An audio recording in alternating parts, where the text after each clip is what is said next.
তৃণমূলটা কিন্তু আগামী দিনে সাইনবোর্ড হয়ে যাবে, এই দল কিন্তু থাকবে না। তৃণমূলটা কিন্তু আগামী দিনে সাইনবোর্ড হয়ে যাবে, এই দল কিন্তু থাকবে না। মমতাদি এবং অভিষেক দুজনেই বুঝে গেছিল যে আমার দ্বারা কোনো দুর্নীতি হবে না, দুর্নীতির সাথে আমি কম্প্রোমাইজ করব না। তাতে করে আমাকে কিছু দিক, আমাকে কোনো দায়িত্ব দিক অথবা না দিক, আমার কিছু যায় আসে না। যে মানুষের সাথে তারা এতটাই ডিট্যাচড যে গ্রাউন্ড রিয়ালিটিটা কি, মানুষের মুড কি, মানুষের পালস কি, সেটা তারা বুঝতে পারেনি। আমার মতো লোককে যদি সেরকমভাবে আচরণ করতে পারে, যদি সেভাবে থ্রেট দিতে পারে, আমি একটা সিনিয়র অ্যাডভোকেট, তা আপনি চিন্তা করতে পারেন যে সাধারণ কর্মীদের কি অবস্থা। আমি খুব ভালো জায়গায় আছি, নিজের রাজ্যে আমি কোনো সম্মান পাইনি, আমি জায়গা পাইনি, আমি কাজ করার সুযোগ পাইনি, কিন্তু উত্তর পূর্ব ভারত আমাকে সেই সুযোগ দিয়েছে, সেই সম্মান দিয়েছে, সে কাজের জায়গা দিয়েছে। সঙ্গে যাকে পেয়ে গিয়েছি, নতুন করে তার পরিচয় করিয়ে দেওয়া মনে হয় আর কোনো প্রয়োজন নেই। তার কারণ তাকে আমরা প্রত্যেকে চিনি, বিরাট একটি পরিধি রয়েছে। তিনি সিনিয়র অ্যাডভোকেট এবং একই সঙ্গে মিজোরামের অ্যাডভোকেট জেনারেল, অনেক তৃতীয়বারের জন্য। স্যার, অনেক অনেক স্বাগত আপনাকে ক্যাম্পেন কলিংয়ের পর্দায়। প্রথম যে প্রশ্নটা আপনার কাছে থাকছে স্যার, সেটা হচ্ছে যে আপনি এই মুহূর্তে দাঁড়িয়ে এটি বলেছেন যে এই দল অর্থাৎ তৃণমূল সদ্য প্রাক্তন শাসক দল, রাজ্যে তিনবার যেই দল ক্ষমতায় ছিল, তৃণমূল সুপ্রিমো মমতা বন্দ্যোপাধ্যায় এককালীন মুখ্যমন্ত্রী, কিন্তু বর্তমানে তিনি কোথাও না কোথাও গিয়ে একা হয়ে পড়েছেন। তবে এর গোটা এই যেই ঘটনা, এই ঘটনার পিছনে দুর্নীতি তো রয়েছেই। তবে স্যার, আমি মূল প্রশ্নে যাব, কিন্তু তার আগে একটু আপনার মুখ থেকে শুনতে চাইব যে দুর্নীতিতে আপোষ করলেন না, সেই জন্যই কি কোথাও না কোথাও আপনি ব্রাত্য? দেখুন, প্রথমেই একটা কথা বলি, আমি 2018-তে তৃণমূল কংগ্রেসে যোগদান করেছিলাম। আমি তখন অ্যাডভোকেট জেনারেল ছিলাম। 2008 থেকে 2018 আমি মিজোরামের অ্যাডভোকেট জেনারেল ছিলাম। তারপর তৃণমূলে যোগদান করার পর আমি পদত্যাগ করি। পদত্যাগ করে আমি চেয়েছিলাম যে বাংলার জন্য এবং বাংলার মানুষের জন্য কিছু কাজ করব এবং সেই সুযোগ পাবো আমি। কিন্তু দুঃখের বিষয়, আমাকে সেই সুযোগ দেওয়া হয়নি। দেখুন, উত্তর পূর্ব ভারতে আমি এত বড় দায়িত্ব পেয়েছি, আমি ভাবতেও পারিনি যে বাঙালি হিসাবে আমাকে টানা 10 বছর ওখানে অ্যাডভোকেট জেনারেল হিসাবে দায়িত্ব দেবে। আমি চিন্তাও করতে পারিনি, কিন্তু আমাকে দিয়েছে এবং আমার টার্মস অ্যান্ড কন্ডিশনে দিয়েছে। আমার কলকাতাতে আমার হেডকোয়ার্টার করে দিয়েছে, আমার মিজোরামে একটা অফিস, গুয়াহাটি হাইকোর্টে একটা অফিস এবং দিল্লিতে একটা অফিস। আমি রেগুলার যাতায়াত করতাম। তখন তো এই ভিসির প্রচলনটা ছিল না, যার জন্য ট্রাভেল করতে হতো খুব। 2019 থেকে টানা আপনারা দেখেছেন 2023 অবধি আমি দলের হয়ে বিভিন্ন সংবাদ মাধ্যমে আমি বক্তব্য রাখতাম মুখপাত্র হিসাবে, এবং তার সাথে আমি রাজ্য কমিটিরও সদস্য ছিলাম। আমি বিভিন্ন চ্যানেল, রিজনাল চ্যানেল এবং ন্যাশনাল চ্যানেলে আমি দলের হয়ে বক্তব্য রাখতাম। আমি তখন মমতাদিকে অনেকবার বলেছি যে দেখুন, বাংলার লোক আমি, আমাকে একটা সুযোগ দেওয়া হোক যাতে বাংলার মানুষের জন্য কিছু কাজ করতে পারি। কিন্তু দুঃখের বিষয়, আমাকে কোনো রকম সুযোগ দেওয়া হলো না। 2021-এ তৃতীয়বারের জন্য সরকার যখন হলো, আমি দেখছিলাম যে একের পর এক দুর্নীতি, একের পর এক ঘটনা ঘটে যাচ্ছে। বিভিন্ন ক্ষেত্রে বিভিন্ন ব্যর্থতা সরকারের আমি দেখতে পাচ্ছিলাম, কিন্তু বলার সুযোগও হয়নি বা বলতেও পারিনি। তার কারণ, আমাদের কথা শোনা হতো না, আমাদের কথা শোনা হতো না, বা আমরা সেই পর্যায়ে গিয়ে বলতেও পারিনি। আমার কথা ছেড়ে দিন, অনেক এমপি এমএলএও বলতে পারতো না। তো আমি তখনই ঠিক করে রেখেছিলাম যে আমি এই অ্যাক্টিভ পার্টিসিপেশনে আর যাব না আমি, এবং আমি ধীরে ধীরে সরিয়ে আনবো নিজেকে।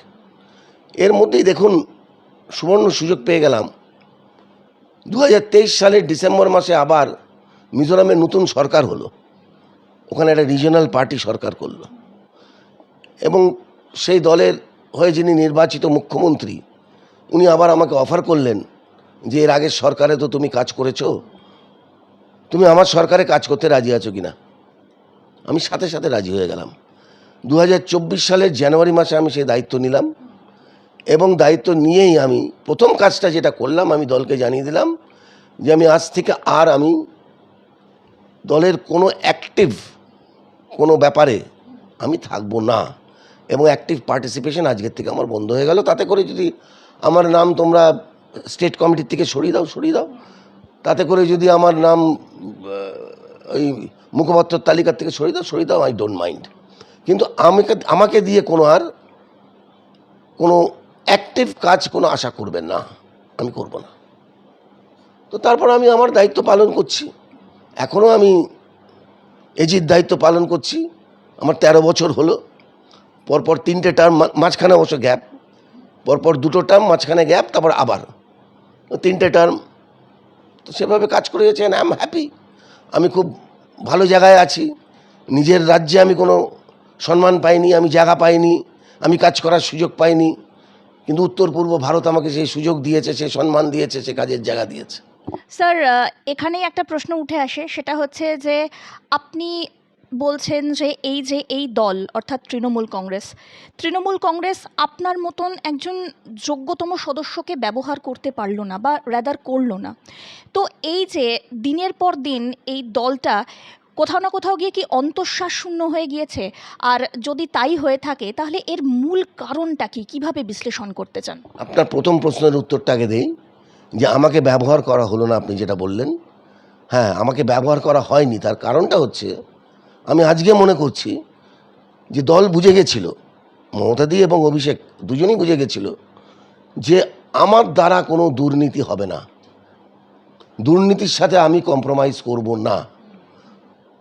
তাতে করে আমাকে কিছু দিক, আমাকে কোনো দায়িত্ব দিক অথবা না দিক, আমার কিছু যায় আসে না, কিন্তু দুর্নীতির সাথে আমার জিরো টলারেন্স, আমি কম্প্রোমাইজ করব না। আজকে মনে হচ্ছে সেই কারণেই আমাকে কোনো দায়িত্ব দেওয়া হয়নি এবং আমাকে মনে করা হয়নি যে আমি suitable for any responsible job, এবং বাংলার জন্য, বাংলার মানুষের জন্য কাজ করার কোনো সুযোগ দেওয়া হয়নি। স্যার, তাহলে আমার ওই দ্বিতীয় প্রশ্নটা, সেটার জবাবও দিচ্ছি। সেটা হচ্ছে যে দেখুন, দলটা একটা এমন জায়গায় পৌঁছে গেছে 2021-এর পর, প্রতিটি ক্ষেত্রে আমরা কিন্তু দেখেছি দুর্নীতি, প্রতিটি ক্ষেত্রে, শিক্ষা বলুন, মিউনিসিপ্যাল অ্যাফেয়ার্স বলুন, পঞ্চায়েত বলুন, আপনি খাদ্য বলুন, মানে যেটাতে যেই দপ্তরের দিকে তাকাবেন সেখানেই দুর্নীতি। তো অবভিয়াসলি এটা কিন্তু মানুষ খুব খারাপভাবে নিয়েছে। মানুষ একবার সুযোগ দেয়, দুবার সুযোগ দেয়, কিন্তু তারপর কিন্তু মানুষ ঠিক করে নেয় যে সেই দলকে মানুষ রাখবে কি রাখবে না।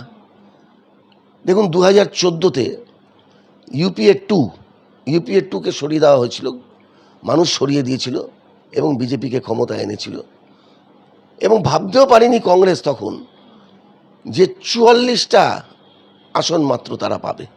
তার কারণটা হচ্ছে বিভিন্ন ধরনের স্ক্যামে জড়িয়ে পড়েছিল ইউপিএ 2। ঠিক সেমনিভাবে কিন্তু আজকে আমরা দেখতে পেলাম যে বাংলার একই ব্যাপার হলো, একই পরিণত হলো। দেখুন, নির্বাচনটা যদি আপনি লক্ষ্য করে থাকেন, বিজেপি নির্বাচন লড়েছে, ঠিক কথা, মানুষ স্বতঃস্ফূর্তভাবে সমর্থন করেছে, ঠিক কথা, কিন্তু নির্বাচনে লড়ার জন্য যে মেশিনারি দরকার, সে মেশিনারি কিন্তু বিজেপির ছিল না। কিন্তু মানুষ যখন একটা বদল চায়, মানুষ যখন কোনো দলকে দুহাত তুলে সমর্থন করে, তখন মেশিনারিও লাগে না, কিছুই লাগে না। এবং সেটা কিন্তু 2011-র রিপিটেশনটা হলো। এই ভোটটা হয়েছিল ইয়েস মমতা আর নো মমতা, এবং মানুষ কিন্তু নো মমতার সাথে গেছে এবং বিজেপিকে দুহাত তুলে সমর্থন করেছে। স্যার, আপনি নিজে বিষ্ণু উপাসক এবং একটি প্রবাদ রয়েছে, অতি দর্পে হতাহ লঙ্কা, অর্থাৎ অত্যন্ত বেশি দম্ভর জন্য রাবণের পতন হয়েছিল। তো একটা কথা বলছি, আপনি যখন এই কথাটা তুললেন না, আমি না বলে পারছি না, এখানে বলতেই হবে আমাকে। দম্ভ, কোনো দম্ভ মহাপ্রভু জগন্নাথ কিন্তু খুব খারাপভাবে নেয়, মেনে নেয় না। আমি একটা ছোট্ট কথা বলবো, দেখুন যে কোনো মন্দির, আমরা হিন্দু, আমাদের কাছে পূজনীয় এবং অত্যন্ত শ্রদ্ধার জায়গা। মমতাদি যখন দীঘায় জগন্নাথ মন্দির করলেন, খুব ভালো কাজ করেছেন, একটা মন্দির করেছেন।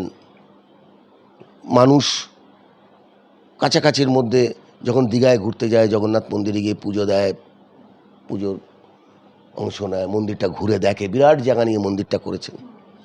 কিন্তু ওই যে উনি বলেছিলেন যে এটাই জগন্নাথ ধাম, পুরীর জগন্নাথ মন্দিরে যেতে হবে না কাউকে, এটাই জগন্নাথ ধাম, এইখানেই মানুষ আসবে, এখানেই আপনারা আসবেন। এই দম্ভ কিন্তু মহাপ্রভু জগন্নাথ দেব কিন্তু এই দম্ভ সহ্য করেন না। আজকে প্রতিটি ক্ষেত্রে আমি বলছি, এটা একটা ছোট্ট উদাহরণ দিলাম আমি, কিন্তু প্রতিটি ক্ষেত্রে নেতাদের, মন্ত্রীদের, অভিষেক ব্যানার্জির কথা বাদ দিন, হি ওয়াজ আনরিচেবল, মানে ধরা ছোঁয়ার বাইরে। এবং যেই ধরনের দম্ভ তাদেরকে ঘিরে ফেলেছিল এবং যেই ধরনের দম্ভ তারা দেখাতো, এটা কিন্তু তাদের পতনের কারণ। তারা মনে করেছিল যে এইভাবে দিন চলবে, দিন এসা জায়গা, কিন্তু কখনো একভাবে যায় না, কারো সমানে নেই যায়। এবং সেটা তাদের বুঝতে তাদের এত অসুবিধা হয়েছে যে মানুষের সাথে তারা এতটাই ডিট্যাচড যে গ্রাউন্ড রিয়ালিটিটা কি, মানুষের মুড কি, মানুষের পালস কি, সেটা তারা বুঝতে পারেনি। একটা রাজনীতিবিদ যেই হোক, XYZ, তাকে সবার আগে বুঝতে হবে মানুষের পালস, মানুষ কি চাইছে, মানুষের মুড কি। সেটা যদি সে না বুঝতে পারে, তো সে কিসের রাজনীতিবিদ এবং কিসের সে জনপ্রতিনিধি এবং কিসের জন্য সে মানুষের কাজ করতে এসছে। তাকে বুঝতে হবে যে মানুষ কি চাইছে। তারা এতটাই বিচ্ছিন্ন ছিল মানুষের থেকে যে তারা এই গ্রাউন্ড রিয়ালিটিটা বুঝতে পারেনি, যার জন্য এই পতন। মানুষকে তারা মানুষ বলে মনে করতো না, কর্মীদের সাথে তারা ডিট্যাচ ছিল। আজ এই কর্মীরা, দেখুন এই কর্মীরা এই দলটাকে করেছিল। হতে পারে মমতাদির একটা বিশাল পপুলারিটি ছিল, 2011-তে সিপিএমকে, 34 বছরের সিপিএমের রাজত্বকে সরিয়ে মানুষ তাকে ক্ষমতায় বসিয়েছিল অনেক আশা, অনেক আকাঙ্ক্ষা নিয়ে। এবং আমি মনে করি যে 11 থেকে 16 উনি ভালোই কাজ করেছিলেন। 16-র পর থেকে কিন্তু অধঃপতনটা আরম্ভ হলো এবং 21 থেকে 26 বলবো না আমি, 25, এই পিরিয়ডটা একটা চূড়ান্ত শেপ নিল, যেটা আমি তো মনে করি যে মমতাদিকে বুঝতেন না। এটা হতে পারে যে উনি জানতেন না, উনি বুঝতে পারেন না, উনি সবই বুঝতে পেরেছেন, কিন্তু উনি অ্যালাউ করেছেন। উনিও ভেবেছিলেন যে এইভাবেই চলবে, আমাকে কে সরাবে। কিন্তু মানুষ, গণতন্ত্রে যে মানুষ শেষ কথা বলে, সেটা উনি বুঝতে পারেননি। স্যার, এরই পরিপ্রেক্ষিতে আরও একটি কথা বলতেই হয়, প্রিয়দর্শিনী হাকিম অর্থাৎ ফিরহাদ হাকিমের কন্যা, তাছাড়াও আরও অনেকেই যারা একদম শীর্ষস্থানীয় নেতৃত্ব, তারা এখন প্রকাশ্যে আসছেন এবং এসে নিজেদের ক্ষোভ প্রকাশ করছেন যে তারা অনেক চেষ্টা করেছিলেন সংগঠনকে ধরে রাখার জন্য, অনেক চেষ্টা করেছিলেন দলের অভ্যন্তরে যাতে প্রত্যেকের মধ্যে সম্পর্ক সুসম্পর্কিত থাকে তার জন্য, কিন্তু কোথাও না কোথাও এই সব কিছুর জন্য তারা অভিষেক বন্দ্যোপাধ্যায়কে দায়ী করছেন যে তার অতিরিক্ত ঔদ্ধত্য, তার এই অতিরিক্ত নিজেকে ভগবান ভেবে ফেলা, এর জন্যই এই দলের এই বর্তমান দুর্দশা। ব্যাপারটা কি হচ্ছে দেখুন, আমি এক্ষুনি কথাটা বলতে যাচ্ছিলাম, আমি অন্য ট্র্যাকে চলে গেলাম। যে কর্মীরা হচ্ছে দলের অ্যাসেট। আজকে তারা বঞ্চিত ছিল, তাদের দিকে তাকাতো না। তাদেরকে কে চালাতো? আইপ্যাক, একটা কমার্শিয়াল সংস্থা, সে একটা কর্পোরেট স্টাইলে দলটাকে চালাচ্ছে অভিষেক বন্দ্যোপাধ্যায়ের ইনস্ট্রাকশনে। এটা কি সম্ভব নাকি? একটা রাজনৈতিক দল, সে রাজনৈতিক দলকে চালাবে একটা কর্পোরেট সংস্থা? এটা হতে পারে? কর্পোরেট সংস্থা ঠিক আছে, অ্যাডভাইস দিতে পারে, কিন্তু গ্রাউন্ডে নেমে যেভাবে একটা কর্পোরেট সংস্থা দলকে চালাচ্ছে, কর্মীদেরকে পরিচালনা করছে, এবং ভুরি ভুরি অভিযোগ তাদের নামে যে তারা নমিনেশনের বদলে টাকা চেয়েছে, not only in assembly, panchayat, জেলা পরিষদ, সেক্ষেত্রেও তারা তাই করেছে। তারা নমিনেশনের জায়গায় টাকা চেয়েছে এই বলে ভুরি ভুরি অভিযোগ। তো মানুষ কর্মীদের থেকে না বিচ্ছিন্ন হয়ে গেছিল লিডারশিপের সাথে কর্মীদের কোনো যোগাযোগ ছিল না। আর একটা দল চলবে, কর্মীদের সাথে একটা আত্মিক বন্ধন, একটা পারিবারিক বন্ধন থাকবে, সেই বন্ধনটাই ছিল না। এটা যেন একটা করতে হবে, একটা সেরকমভাবে করছে লোক, মানে একটা স্টিরিওটাইপ ব্যাপার চলছে যে মানুষ, কর্মীরা যে দলকে ভালোবেসে দলকে একটা এই জায়গায় নিয়ে এসছে, তাদের না ছিল কোনো সম্মান, না ছিল তাদের প্রতি কোনো দায়বদ্ধতা, না ছিল তাদের প্রতি এতটুকু সমবেদনা। আইপ্যাক, শেষ কথা আইপ্যাক। তার কারণ আজকে এই অবস্থা হলো। তার সাথে দেখুন আরও বিভিন্ন ইস্যু আছে, কিন্তু সব থেকে বড় ব্যাপার যেটা 2024-এ আরজি করের ঘটনা, এই ঘটনা আমি তখন মিজোরামে, আমি ওখানে বসে বসে দেখছিলাম যে এরকম জনস্রোত এবং এরকম প্রতিবাদ আমি কোনোদিন বাংলার বুকে দেখিনি। গোটা বাংলা পথে নেমেছে। আর আমাদের তৎকালীন মুখ্যমন্ত্রী, উনি সেই বাংলার মানুষের সেন্টিমেন্ট বুঝতে পারছেন না। আজকে এই প্রতিবাদ খালি বাংলায় সীমাবদ্ধ ছিল না, সারা ভারতবর্ষ থেকে ছড়িয়ে সারা পৃথিবী। আর উনি এখানে বসে, কলকাতায় বসে, আরজি কর থেকে কয়েক কিলোমিটার দূরে নবান্ন, আর কয়েক কিলোমিটার দূরে ওনার বাসস্থান, উনি বুঝতে পারলেন না মানুষ কি চাইছে। মুখ্যমন্ত্রী হিসাবে ওনার কি করণীয় উচিত ছিল তখন?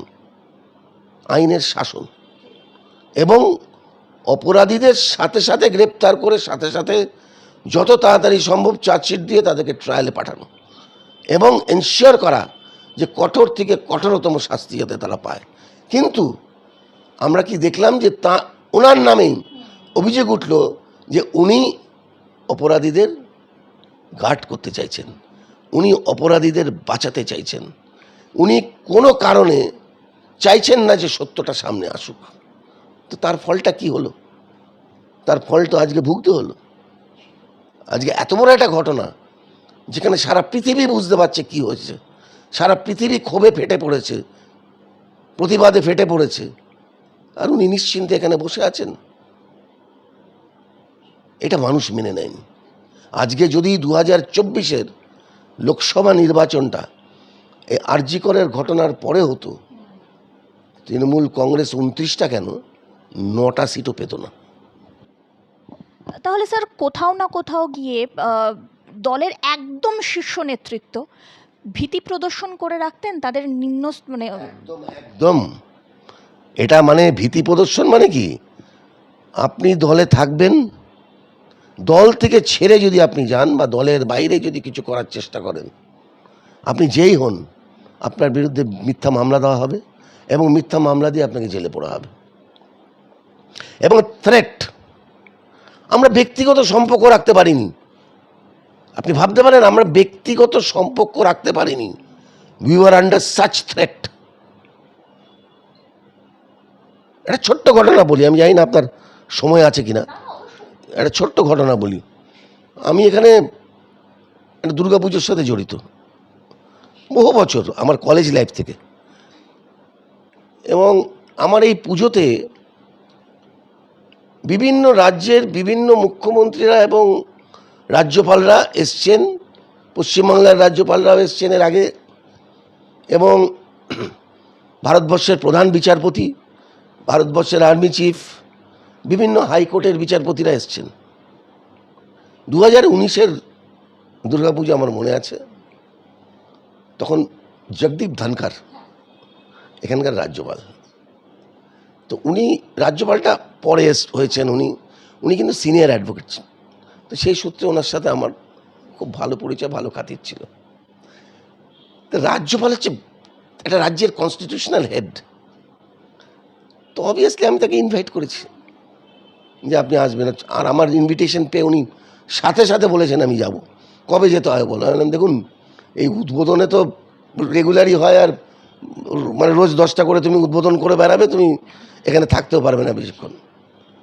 তো অষ্টমীর দিন অঞ্জলি দিতে এসো সপরিবারে। হি ইমিডিয়েটলি এগ্রিড। উনি এলেন, অঞ্জলি দিলেন, ঢাক বাজালেন, সব করলেন। তার পরের দিন আমাকে ডেকে পাঠানো হলো 2019।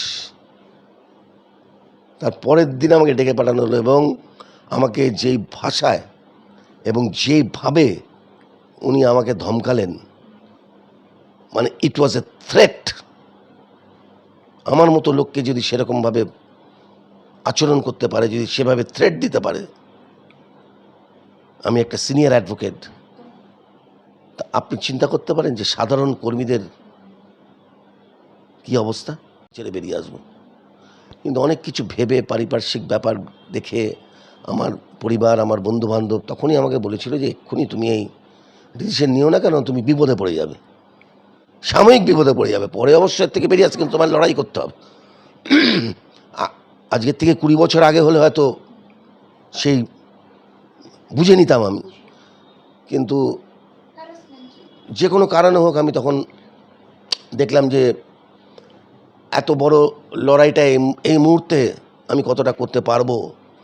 তারপর ধরুন পারিবারিক ব্যাপার ছিল, বন্ধুবান্ধবদের ব্যাপার ছিল, অনেক কিছু ব্যাপার ছিল, আমি যার জন্য দেখলাম যে ঠিক আছে। তারপর থেকে আমি কিছুটা চুপ ছিলাম। কোভিডের পর থেকে আবার 2021 থেকে আমাকে ডেকে নিয়ে গিয়ে রাজ্য কমিটির মেম্বার করা, এ করা, মুখপাত্র করা, এগুলো করলো। তো এই হচ্ছে অ্যাটিচিউড। আমি কেন বললাম এই ছোট্ট ঘটনাটা, মানে ব্যক্তিগত রিলেশন কারোর সাথে আমরা রাখতে পারতাম না। ধরুন বিজেপির কোনো লোক বা কংগ্রেসের কোনো লোক বা সিপিএমের কোনো লোক, তাকে যে আমি বাড়িতে আমি ইনভাইট করব সৌজন্যের খাতিরে, আমার বাড়িতে এত বড় জগন্নাথের উৎসব হয়, আমি তাদেরকে ইনভাইট করব, তো অনেকেই আছেন আমার বন্ধুবান্ধব, অনেকেই আছেন আমার ওয়েল উইশার, সেটাও পারিনি। এভাবে তো এটা তো সামাজিক সম্পর্ক পর্যন্ত রাখতে দেয়নি।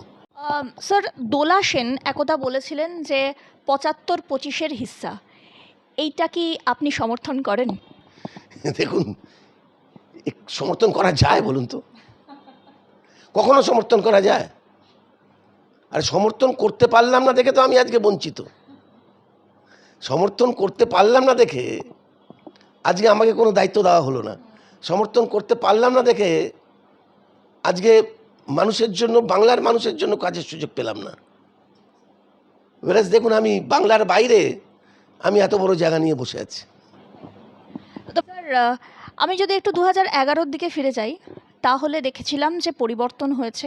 আপনি ঠিক যেরকম বললেন যে সেই সময়ে নো ভোট টু বামফ্রন্ট এই বিষয়টি হয়েছিল, কিন্তু এবারে তৃণমূলের ক্ষেত্রেও ঠিক তাই, মানে পরিবর্তনের যে জোয়ার এলো, নো ভোট টু মমতা, এইটি প্রত্যেকটি বাঙালি এক কথায় সেটিকেই মাথায় রেখে তারা তাদের জনমত প্রদর্শন করলেন। তবে গিয়ে এই যে বামফ্রন্ট এখনও পর্যন্ত কোথাও না কোথাও বাংলার রাজনীতিতে প্রাসঙ্গিক। হয়তো হতে পারে যে তারা শূন্য এবং বর্তমানে সবাই একটি খাতা খুললেন, কিন্তু এখনও পর্যন্ত বামফ্রন্টের যারা নেতৃত্ব আছেন তারা ব্রিগেডে কোনো সমাবেশ রাখলে বা কোনো রকম কিছু রাজনৈতিক কর্মসূচি রাখলে বহু পরিমাণে সমর্থক সেখানে ঝাঁপিয়ে পড়ে। সিপিএম কিন্তু একটা অর্গানাইজড পার্টি। যতই তাদেরকে ছোট করে দেখা হোক, রাজনৈতিকভাবে তারা যতই শূন্য হোক, কিন্তু একটা জিনিস জেনে রাখতে হবে, that they are a very organised, disciplined and regimented party. ঠিক বিজেপি যেরকম, বিজেপি কিন্তু একটি regimented party, cadre based party. মানে ওই দলে দলে চলে এলাম, দলে দলে সামিল হয়ে গেলাম, ওটা হয় না। এরা ক্যাডার বেসড পার্টি। এবং এদের কিন্তু সিপিএমের কিন্তু আজকে 34 বছর শাসনকালীন এরা কিন্তু তিল তিল করে অর্গানাইজেশনটাকে গড়ে তুলেছে। এবং কমিটেড যারা বামপন্থী, তারা কিন্তু দল ছেড়ে যায়নি, তারা কিন্তু থেকে গেছে, এবং তারাই কিন্তু অর্গানাইজেশনটাকে টিকিয়ে রেখেছে। এবং যেই কারণে সাংগঠনিক জোরে আজকে তারা কিন্তু ব্রিগেড ভরাতে পারে, তারা শহীদ মিনার ভরাতে পারে, এবং তারা যে কোনো জেলায় মিটিং করলে তাদের লোক হয়। মানুষ হয়তো তাদেরকে ভোট দেয় না। ভোট আর সংগঠন দুটো কিন্তু আলাদা জিনিস। এবারের ভোটে তৃণমূলের তো খুব ভালো সংগঠন ছিল। তৃণমূল এক একটা ধরুন রোড শো করেছে 2000 লোক নিয়ে, সেখানে বিজেপি হয়তো 20টা লোক নিয়ে বেরিয়েছে, কিন্তু মানুষ বিজেপিকে ভোট দিয়েছে। তো অর্গানাইজেশনটা কিন্তু বামফ্রন্টের একেবারে ক্যাডার বেসড অর্গানাইজেশন, যার জন্য ওরা এখনও যে কোনো জেলাতে, যে কোনো ব্লকে, যে কোনো পঞ্চায়েত লেভেলে প্রত্যেকটা জায়গায় কিন্তু ওদের লোক আছে। আর কোথাও না কোথাও গিয়ে স্যার আপনি বলেছেন যে আগামী দিনে হয়তো তৃণমূল সাইনবোর্ডে পরিণত হবে। সেটা আসছে। আমি আরেকটা জিনিস, আরেকটা ব্যাপার খুব মানুষ মানে স্পেশালি আমি বলছি সনাতনী হিন্দুরা খুব চিন্তিত হয়ে গেছিল এবারে। সেটা হচ্ছে মানুষের একটা ধারণা হয়ে গেছিলো, এই যে পোলারাইজেশন পলিটিক্স, মানুষের একটা ধারণা হয়ে গেছিল যে এবারে যদি 2026-এ যদি তৃণমূল কংগ্রেস সরকার করে তাহলে আমরা বাংলায় আর থাকতে পারবো না। এবং সেটা কারণ হচ্ছে শেষ একটা উক্তি মমতাদির নির্বাচনী ইয়েতে র্যালিতে একটা মিটিংয়ে, যে আমরা যদি সরে যাই একটা কমিউনিটি আপনাদেরকে 1 মিনিটে উড়িয়ে দেবে। যে কমিউনিটির নামে এই কথাটা বলেছে তারাও কিন্তু এটা ভালোভাবে নেয়নি, কিন্তু তার অ্যাক্টিভিটিস বিগত 10 বছর ধরে এবং তার এই পোলারাইজেশন পলিটিক্সটাকে কিন্তু হিন্দুরা মেনে নেয়নি, যে কারণে এবারে দেখবেন হিন্দু ভোটটা টোটালি কনসলিডেটেড হয়ে গেছে, যেটা কোনোদিন বাংলাতে হয় না। এবং তারা কিন্তু আতঙ্কিত হয়ে যে এরপর আমাদেরকে ভিটামাটি ছেড়ে বাংলার বাইরে আমাদেরকে চলে যেতে হবে, এই আতঙ্কে তারা কিন্তু বিজেপিকে ভোট দিয়েছে। স্যার যে কথাটি বলতে যাচ্ছিলাম, আপনি বলেছেন মানে আপনি একটি উক্তি করেছেন, সেটা হচ্ছে আগামী দিনে হয়তো হতে পারে তৃণমূল সাইনবোর্ডের দলে পরিণত হবে। স্যার তাহলে মমতা বন্দ্যোপাধ্যায় এবং অভিষেক বন্দ্যোপাধ্যায়ের আগামী দিনের রাজনৈতিক ভবিষ্যৎ কোন দিকে দেখছেন? সেটা ওনারাই বলতে পারবেন। মমতা বন্দ্যোপাধ্যায়ের রাজনৈতিক ভবিষ্যৎ বা অভিষেক বন্দ্যোপাধ্যায়ের রাজনৈতিক ভবিষ্যৎ ওনারা কী করবেন ওনারাই বলতে পারবেন। তবে আমি এটুকু বলতে পারি, আই ক্যান এগেন রিপিট, যে তৃণমূলটা কিন্তু আগামী দিনে সাইনবোর্ড হয়ে যাবে, এই দল কিন্তু থাকবে না।